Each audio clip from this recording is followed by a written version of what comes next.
Can an extra crispy KFC dinner kill you? Did you see on the news the other day where an organization calling itself the Center for Science and the Public Interest, CSPI, has filed a lawsuit against Kentucky Fried Chicken, trying to force it to stop frying foods in what it says is an artery-clogging fat? The suit is actually targeting Yum Brands Incorporated, which also owns the Pizza Hut and Taco Bell fast food chains. Anyway, CSPI is demanding that KFC either use a healthier frying oil or start displaying warnings at its restaurants saying that KFC fried chicken and certain other foods contain trans fat, which promotes heart disease.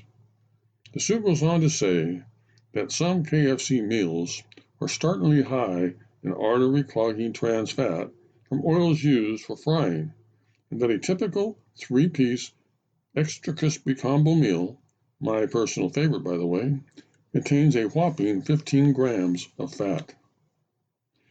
KFC is certainly not the only fast food chain to have a problem with trans fat, which, as I understand it, is known to increase LDL, the bad cholesterol, in our bloodstreams. I remember reading a couple of years ago that McDonald's was going to get rid of the trans fat from its fries, but since they still taste the same, something tells me that nothing has changed. But to tell you the truth, I can live without McDonald's fries, but the thought of no longer being able to scarf down at KFC is almost too unbearable to imagine. First, a little history. When I was young, long before the Colonel ever came up with his secret recipe, both my granny and my mother cooked the best fried chicken imaginable.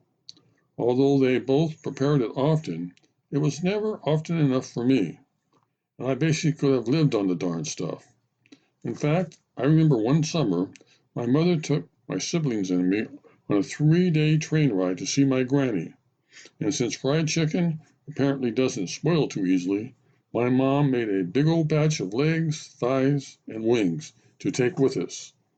And unlike my brother and sister, I happily munched away on cold fried chicken all the way to Missouri. Actually, my KFC cravings have become somewhat more manageable over the years.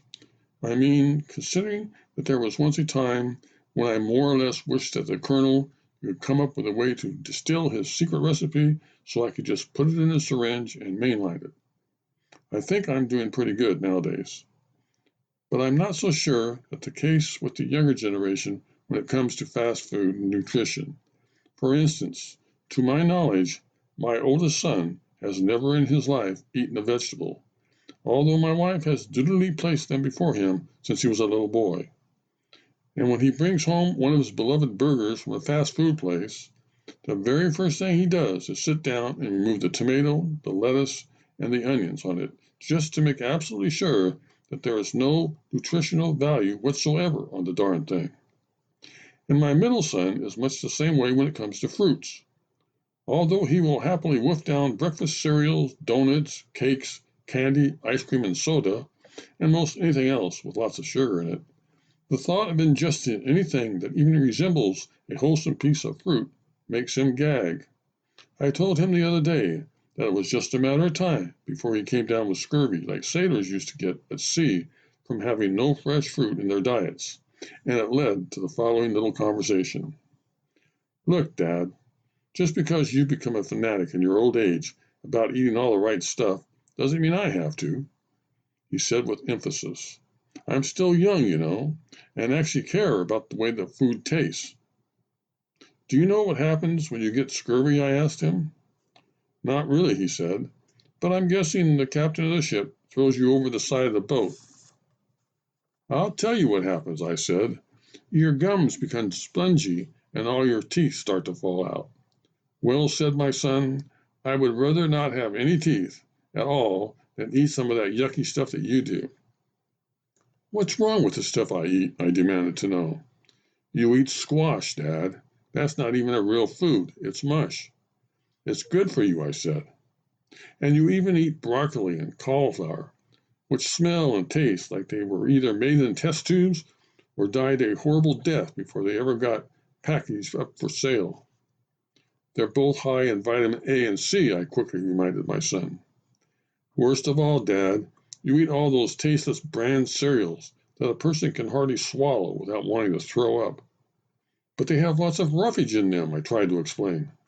So, said my son, slowly and sadly shaking his head from side to side, is that what life has really come down for you, Dad? Roughage? Well, pretty much so, I thought to myself. That and a secret trip over to KFC now and then.